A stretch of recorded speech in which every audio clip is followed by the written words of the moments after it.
joined by my bud Dave. Hey. So, this episode is going to be a little different. It's a heavy one. It is very heavy. You know, usually we talk about all the positive that comes with Halloween. You know, all the costumes, the parties. We talk about nostalgia. We're usually, you know, talking a lot of shit and kind of cracking jokes and you know, it's usually lighthearted stuff. Mm-hmm. But today on the show, we're going to be talking about some true crime, specifically some Halloween true crime. And I know this isn't everyone's cup of tea. It could be a little graphic. It could be a little, I guess, negative, right? In a way, it's not really the happiest when you read about some of these cases. Yeah, when you read about some of these cases, terrible cases, fucking horrible.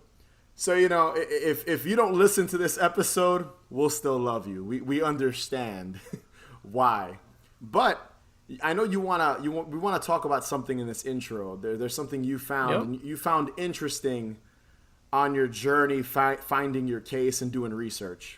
So in typical David fashion, I like to do things that are a little off kilter, a little, you know, stuff that is adjacent to what we usually do. Louis will always be like, of course you're choosing something that's not exactly the subject matter of the show. But with that being said, as I was getting ready to do my research for, you know, true crime that took place on Halloween, I typically go into things blind, where that's kind of how I'm able to really find stuff that I find interesting, because I don't really know of much of this. So, of course, I turn to Google and I type in crimes that took place on Halloween. And obviously, so many things come up. And I had found a few things, and there was one case I found interesting, but then I just was like, let me go on YouTube real quick. So I go on YouTube and I type in same thing, crime set on Halloween. So I come to this page called Crime Zone. So Crime Zone, you got a great page. Just want to shout them out. And I'm watching this video and I see a comment. And the comment is just from, you know, just like a regular username. And it's from 2012. And I'm going to read the comment to you. I was originally going to choose this as my pick for this, but I don't know how true this is. I don't know if this is a movie plot. I don't know I really don't have any background to this, but I can't see why somebody would make this up. So here it goes. And I even kept the typos in, so I may clean the typos up as I read them, but I may not. So here we go. My fiance was at a small house party on Halloween night in 2012. As he was walking up steps to the front door, he was shot once, point blank, right in the chest. Even though there were at least 10 plus people present on the property, when he was shot, not a single person called 911 or made any attempt to help my fiance. As if that wasn't cruel enough, his killer proceeded to drag him behind a bait shop next door to the house, where he left my fiance next to the dumpster as if he was some household trash or piece of unwanted furniture. Someone in the area finally called 911 over 2 hours later. Halloween always has been my favorite holiday my whole life. I now dread that time of year. I miss him so bad. Think about him daily. He was my first everything. It breaks my heart that we lost our baby during pregnancy 4 years before, which led to my infertility. I like to think that maybe our baby was lonely and needed daddy to come home. Fly high, my loves. Oof, that is very difficult to read. That is some heavy shit. Again, I don't know if that's a true story. I don't know if this is a movie plot of something I've never seen the movie of. I could say this, 5 people liked the comment on YouTube. I was like, okay. Nobody commented on it either. I think the reason why we're bringing this up, and Louis had brought this up as a good point to open up with this, is that if this is really something that had happened that Halloween night in 2012, this just goes to show you how unaware of all the horrible things that go on in the world that we don't know about, even on Halloween. Do you know what I'm saying? Like, yeah. like who, like we don't even probably have an inkling of everything that goes on. So just to read this comment and just kind of like be like, holy fucking shit. Like, I don't know. It just, it hit me. I was like, damn. And you know what? It probably would have been a bad choice to use as my topic, but I just wanted to bring this out, you know, I mean, it's a comment on YouTube. Anybody could see it, but it's just something that really makes you think, like, oof, like what the fuck else goes on that nobody knows about? So I don't know. I thought it was interesting. The eerie thing about it, you know, you sent me this comment and I was like, this is a brutal story. It's fucking depressing. It's terrible. Yeah. And again, the fact that no one responded is what I found super eerie. Like, no one was like, this is a sad story. This is like my condolences. Like, no one commented on it. And that's so weird. Yeah, it's very weird. And it was on a relatively popular video because you had sent it to me, and I saw that it's like one of those, you know. It's got a lot of views. Yeah. It's got a lot of subscribers. So the fact that no one said anything is so freaky to me. And like you said, we don't know. It's the internet. We don't know. It's YouTube specifically. We don't know if this is true or not. Like, we don't know if it's completely fabricated. Someone just made it up because they wanted attention. Or this is something that actually happened. But yeah, that just the fact that no one commented on it was so fucking creepy. I don't know why. It's strange. And Halloween usually, you know, for most of us, especially if you're listening to the show, it's like a day we celebrate, we go to parties, we have a good time. So to just hear, like, you know, and that's a theme on our show today, because both of our cases that we're going to be talking about in a few minutes happened after a Halloween party. Mm-hmm. So it's like you're going out, you know, you're having a good time, you're wearing your costume, and then for like some shit that's out of a horror film to actually happen to you, it's terrifying, dude. The fucking world's a scary place, you know? And again, this is gonna be some deep shit, you know, that we're talking about, but I thought it would be an interesting topic. And before we get into the cases, Dave, are you, you know, I don't even think as friends we've had this conversation. Are you into true crime? I am not one of those, and I'm not being disrespectful when I say this. I am not one of those people that is like, oh, true crime. I find it interesting, and I just kind of find whatever I find interesting to where I'll go out and actually, you know, deep dive into something. So am I like a true crime connoisseur? Absolutely not. Am I interested in it? Of course. What about you? I'm in the same boat. Some of it's way too dark, way too depressing for me. I tend to lean more towards like the unsolved mysteries, like Robert Stack. Like I know you watched that show too as a kid. Yeah, of course. So like I always got a kick out of like obviously the paranormal, unexplained shit. You know, we've talked about it. I don't believe in a lot of that stuff. And some of the, you know, cases, to me, the most intriguing ones were the ones that were never solved, and the situation escalated to a certain point, and they couldn't go past that. And I always found that interesting. Now, watching documentaries about like serial killers can be interesting, but I'm picky and choosy. I do kind of feel like some of them are a little, not that they're boring, but we all know the story already. You know, we all know about Richard Ramirez. We all know about, you know, Charles Manson and all that stuff. So like some of that stuff I feel can be a little repetitive, but some of these smaller cases that you don't hear about are more interesting to me. So with that being said, Dave, let's get into your case. Lawrence Bittaker, with an IQ of 138, dragged high school girls into his van, then murdered them by twisting a coat hanger around their throat with a pair of pliers. When his tape recording of one murder was played in court, people rushed outside and vomited. So the case that I chose, that I found, now just a warning, this is a pretty graphic case.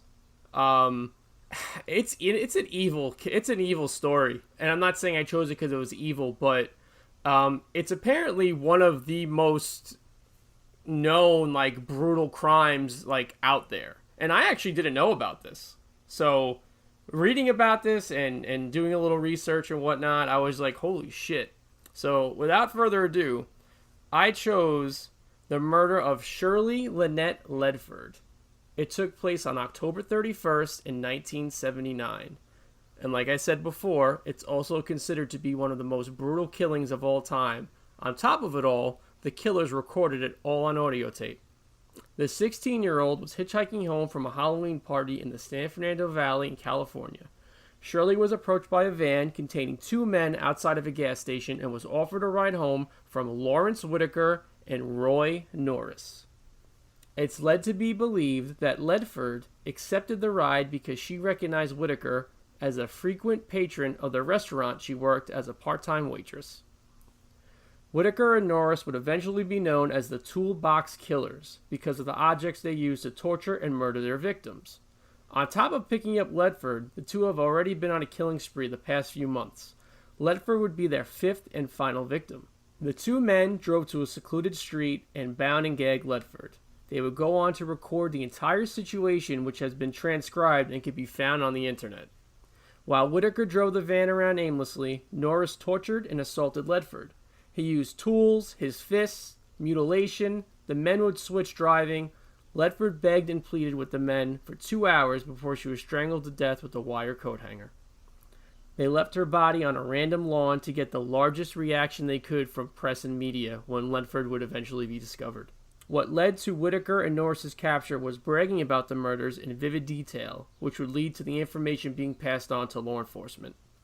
Norris pled guilty in exchange for not receiving the death penalty. He was sentenced to 45 years to life. Whitaker pled not guilty, but the audio recordings of the torture and murder were enough to sentence him to death. Both Norris and Whitaker would eventually spend the rest of their lives in prison and dying of natural causes. So what really kind of made me very interested in this case was it just seemed like these two didn't give a flying fuck. And, you know, their methods, you know, them leaving the body on a lawn to get the biggest rise out of the news and media. I was just like, these are some, I don't even want to call them reckless because it seemed like they wanted to get caught. Yeah, that's the weird part about it. It's almost like they were showing off what they did.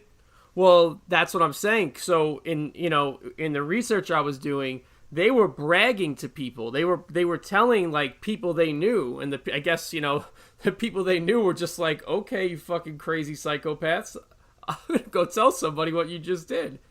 So the fact that they were like fresh off of a killing spree and just continuing this killing spree was also something I found interesting. And these guys, they had a name and everything. And I don't know. And the fact that they recorded everything. Yeah, dude. That's some vile shit. Did you read like what the recordings had on them? No, you know what? Dude. I wanted to. I didn't do it. So please, if you read it, please tell me what it said. Because I'm not going to say. I read it once. I kind of skimmed through it because it's pretty repulsive shit. Oh, I can only imagine. And like with all these cases, you can Google them and get a lot more information. We're kind of doing the Cliff Notes version of what each case is that we're going to be covering. Right. But just the fact that they did this to like such a young girl, dude, it's like fucking brutal. Like I watched that video you had sent me, and I had read an article about it.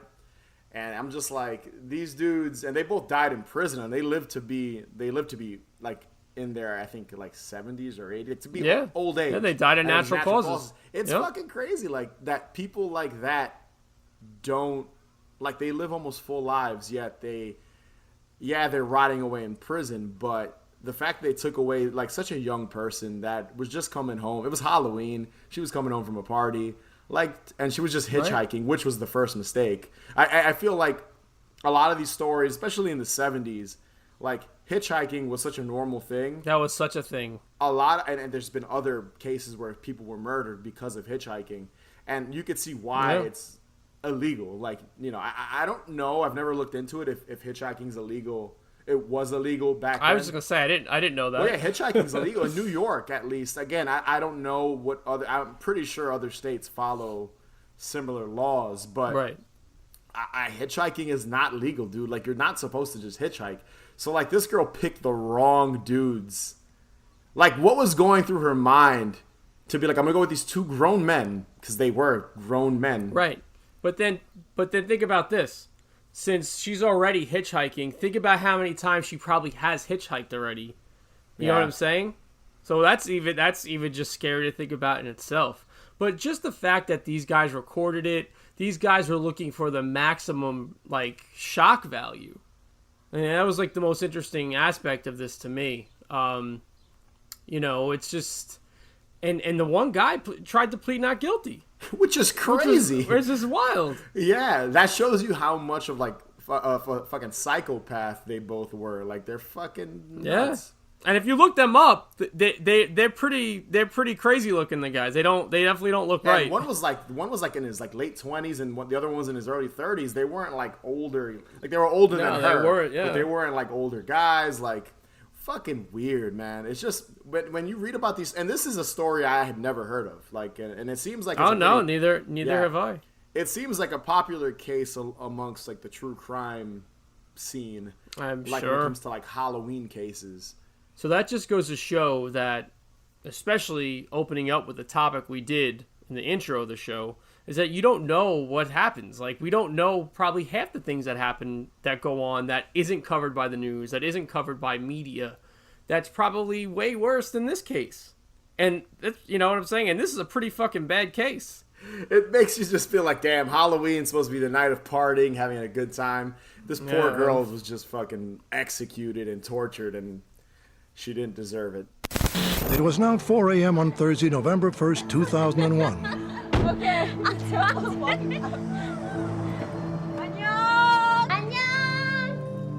Stacy waved goodbye to her friend and drove off. She never saw Cindy enter her apartment and has not seen her since, nor has anyone else.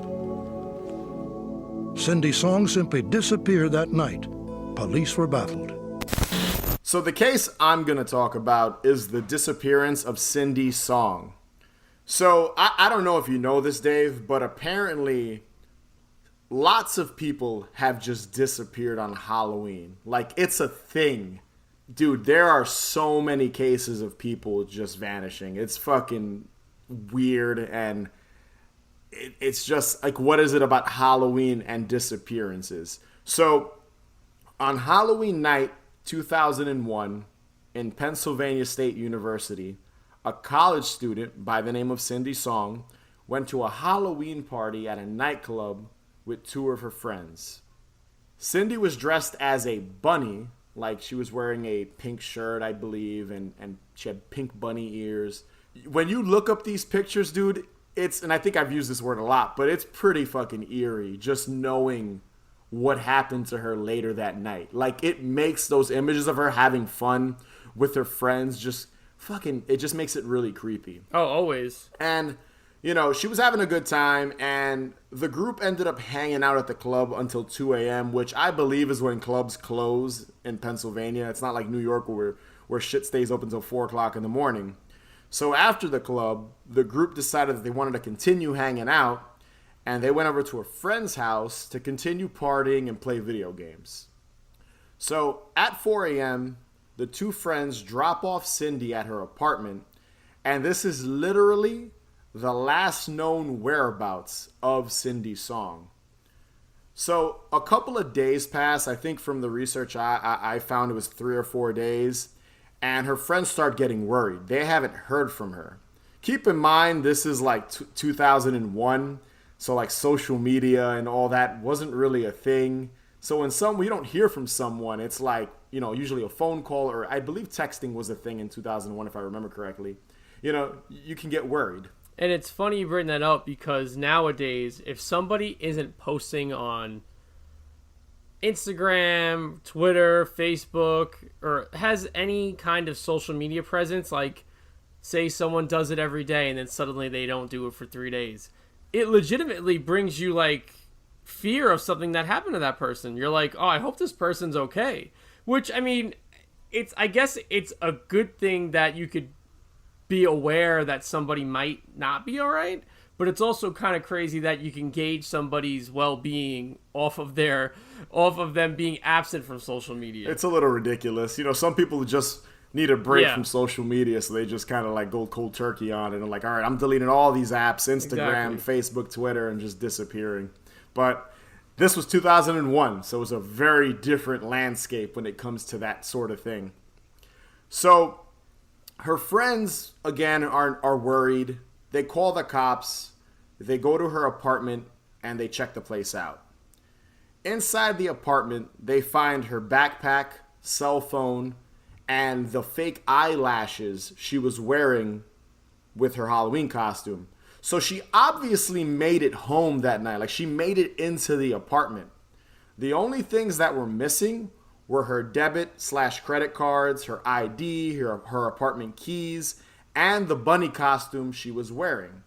So, you know, you hear that and you assume like, okay, she went home, you know, dropped her shit off, thought of something, and was like, you know what, let me make a quick run out. Again, 2001, I don't think people were glued to their cell phone, hence why, you know, it was left behind.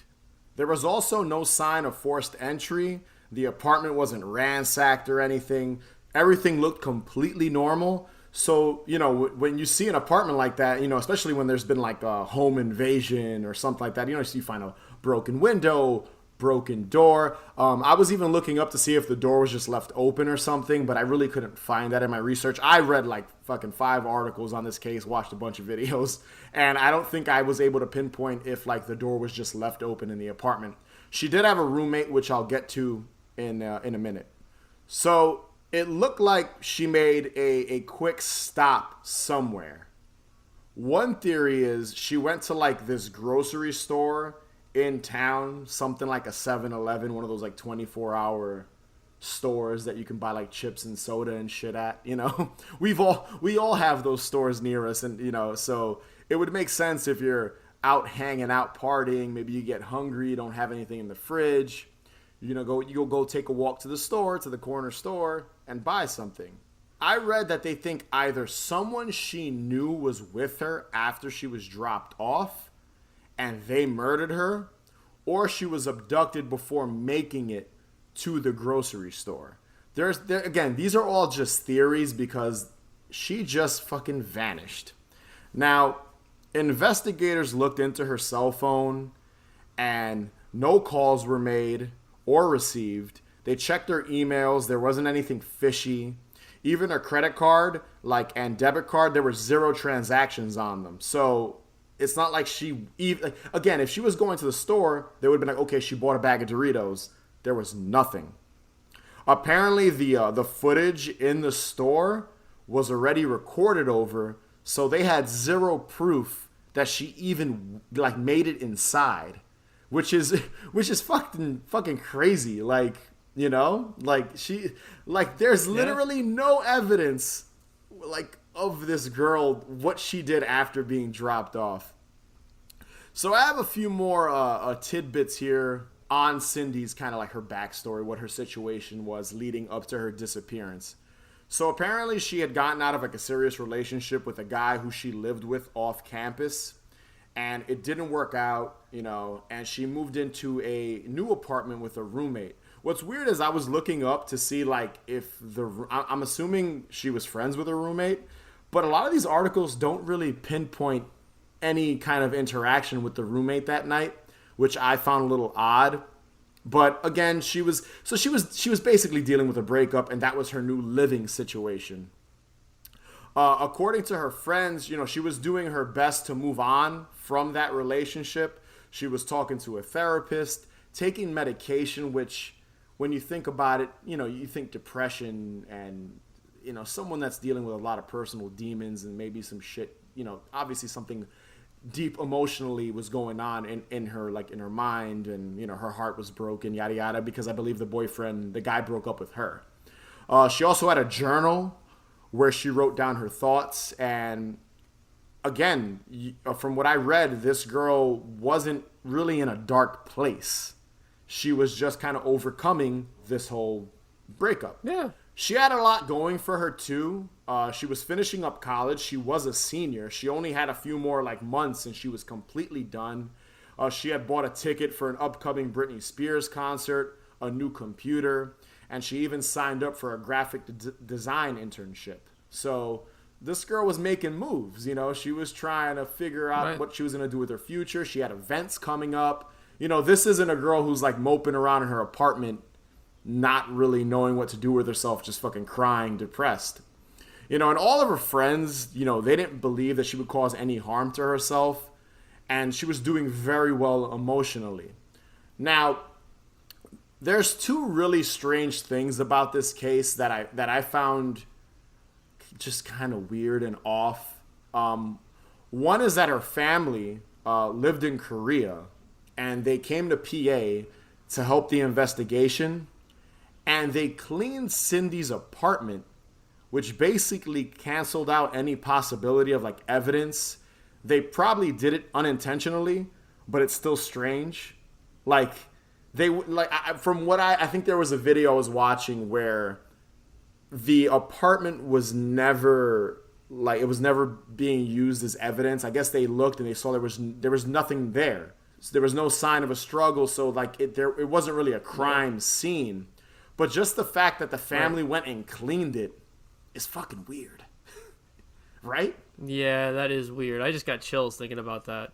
Yeah. Yeah, dude. I you know, again, it was probably unintentional. They weren't like going in there trying to like get rid of evidence, I don't think, but it's still strange. Now, the other weird thing about this case is there was a woman in Philly. So if I remember correctly, I think where the college is, where the school is in Philly, or like I think like a 2-hour drive, maybe longer. It's a little bit of a drive. This woman claims that she had seen a girl matching Cindy's description, screaming for help in a car, and a man emerged from the car and told the woman to basically mind her business and back off, like was yelling at her like, get out of here, it's none of your business, and blah, blah, blah. The weird thing is that this woman's story and details would change from time to time. So when she was being interrogated and the investigators were kind of talking to her, it would just she would describe the time, the guy, like everything was just off. Something was different every time they spoke to her. So the investigators questioned if it was even true. So maybe she was like just crazy or something, or wanted attention. I don't know what. That really bothers me. Like those two things to me are just fucking creepy, because it's very creepy. Yeah, and the first thing you think of is, you know, sex trafficking. Like that's what you hear about that. You're like, maybe she was abducted and taken someplace, because you hear about that shit, dude. That shit happens today. And that's what I want to say. Like, it's very possible that she was just straight up abducted, and she had all, you know, and what, so she had her debit card, she didn't have her phone on her, right? That was the one thing that she didn't have. No, she didn't. And she always had her phone on her, they were saying, correct? Mm-hmm. I have a feeling that she was abducted. You know, to me, just from what I've watched and what I kind of read, I didn't do as much as an in-depth research as you did. But just based off of what I was reading, you know, sometimes you never know, like as far as like a suicide goes, you never know what people are going through. So like as far as signs pointing to that, you just don't know. Yeah. But something like this, that early in the morning, you know, you're in your Halloween costume, because you said the costume wasn't in the. She left wearing it, is what they think, because they couldn't find it. Right. Exactly. I mean, that to me, all signs point to being kidnapped. Yeah, and they questioned all of her friends. I believe they questioned the ex-boyfriend, and all of them, you know, they weren't guilty. They weren't involved. The cops and the investigators ruled all of them out. Eventually, investigators tied Cindy's disappearance to a serial killer named Hugo Selinski. Apparently, his co-defendant told cops that he had an accomplice named Michael Kurkowski. I think I'm pronouncing that. I might be butchering it. Kurkowski. Who claims that Selinski told him he killed a girl matching Cindy's description. Yo, dude, when you go into this Hugo Selinski serial killer, It's fucking crazy. Like, yeah, it is. If you're interested in this case, I recommend reading about it, because when you get to this part of Cindy Song's disappearance, it gets a little fucking bananas. So this led the investigators to Selinski's property, where they discovered the remains of 5 bodies, including the accomplice Michael Kurowski, but none matched Cindy's DNA. So they found these bodies, and they found the dude that was like going along and murdering people with him. Yeah. So that's fucking weird. I thought it was 12 bodies. Is it 5 bodies? So yeah. So they eventually found 7 more bodies. Right. On this dude Selinski's property. And it turned out that I think it was Michael Kurowski, his accomplice, and Michael's girlfriend. They found both their bodies there. And apparently what people think happened was, or what I think Selinski said was, that Michael killed Cindy, was kind of like gloating about it, and kept her bunny ears as like a souvenir for murdering her. Like that was some weird shit he was getting off on. And Selinski didn't like that or whatever and murdered him. So it's like this weird, like this guy murdered this guy and then the other guy murdered him. So really the only person that really knows if they did it is dead, and this crazy serial killer. So long story short, Selinski was convicted for the murder of Michael and his girlfriend, and Cindy's body was never found. Apparently, like what I think what I read was, I forget if it was Hugo that said it or his defendant that said it. He buried her body someplace else. He also burned bodies, so they'd never be able to find them if he didn't like bury her on his property. And he's in jail now, dude. And I don't think he's not that old. I think too. This guy. I saw a picture of him. Guy. So it's just, he's young looking. Yeah, he's like, I think now in his like 40s or something Probably. like that, or maybe close to 50. But like he was a young dude when he did this, when he says that she was killed. But there's so much he said, she said, or he said, because it was 2 dudes, with this murder that like they don't even know if it's true. And to this day, they've just never been able to find this poor girl. I'm not an expert on serial killers, but can you trust a fucking serial killer if they're even telling the truth, But I think the thing to take away from this case is just how sad it is that her family had no closure. They don't even know where their daughter's remains are. They never were able to do anything, they never were able to have a body.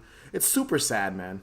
I'm pretty sure there's still like charities and open like investigations or something with her, because they still don't have a body. They don't have anything to conclude that she is gone or dead. You know what I mean? So I'm pretty sure I saw in a few YouTube links like donations and charities and stuff specifically to this case. Unsolved Mysteries covered this case. That I did not know. Yeah, and it's funny because I didn't know about this case until reading about it, until recently when we were doing research for the show. So I was like, wow. And like, you don't hear about it. Like you hear, you've seen documentaries about so many other disappearances or people being found dead, like Lisa Lam, Elisa Lam, the girl that ended up in that in that motel on the West Coast in California, and they found her in the water tank. Like, you don't know about that case? That name sounds very familiar, but I am not familiar with the case. There's a Netflix documentary that came out recently about it. But like, you hear so much about like certain cases, and I'm like, why isn't this case getting as much coverage? It's a really sad story. They never found this girl. They don't know what exactly happened. They're literally taking the word of a serial killer and saying he's claiming that he did it, or that he was involved. Not exactly Halloween related, but there's 2 cases, and I would recommend looking these up. And these are good examples of cases that kind of struck me and I found very interesting. There's one about a girl that disappeared named Tara Calico. That one has always stuck with me. I even wrote music about that. If you're curious, I would look up the case of Tara Calico. Very similar to this in the fact that she went on a bike ride and she never came home. There's no remains. There's nothing. She just up and disappeared. Like I said, very similar to this. Then there's another one. This is a little more of a high-profile one. It's a kind of like a country/folk artist named Jim Sullivan. Disappeared in I think the late 70s, early 80s. They found his car abandoned on the road, all his stuff in the car, and he was completely gone. No trace of him. Yeah, man.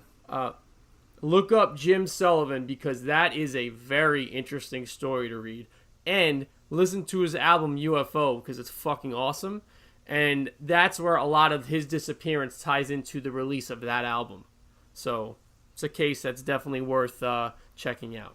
Disappearances that are never solved always give me the heebie-jeebies because... I agree. Like, for a person to just vanish, and I get it, some people, there's people that are depressed, suffering from depression, suicide's a thing, also murder, sex trafficking. There's a lot of different factors, but just the fact that someone stopped existing and no one knows what happened, it's just so bizarre, dude. It's like, and the fact that the investigators and detectives can't figure out what happened to these people, and that they don't even know what led to it. So fine, if a serial killer's saying, okay, I did it, but what led to that? Why? Like, why did she go home, leave, disappear? This woman that claimed to have seen her, why'd she make up that story? You know what I like? That's fucking weird. And it's just, there's just weird details. And I'm saying weird a lot, but there's just really strange details in all these disappearances. And I always find that interesting that, like, they just can't pinpoint what happened. Sometimes they eventually do, a femur or something is found and they figure it out. But just, dude, it's like, I can't imagine what it must feel like to be that person, that was having a normal night, in this case, Halloween. Sounds like she had a fucking awesome night, went to a Halloween party, went to her buddy's house afterwards with her friends, played some video games, probably continued partying, having a good night. Just wanted to go home, probably get a snack at the store, or that's what they think, and then fucking was abducted and just fucking vanished. It's, I'm getting fucking goosebumps now just talking about it, dude. But yeah, both of these cases, once again, are super dark. We kind of, again, gave brief backstories on each of them because we both thought they were interesting.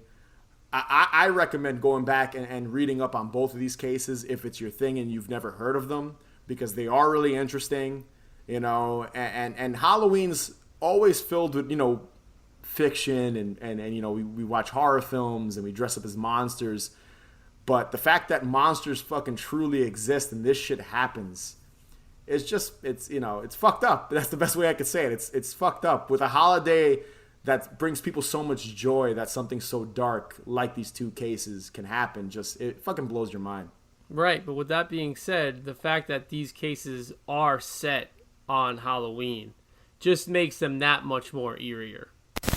There was no activity on her credit cards, and there were no emails or any activity on her email accounts that gave us any clue on to her disappearance. So those were some Halloween true crime cases. Be sure to subscribe, follow us on Instagram and Twitter @HauntedHangover. And if you can rate and review us, that'd be greatly appreciated. And we're also happy to announce that our first ever Patreon exclusive show is now up.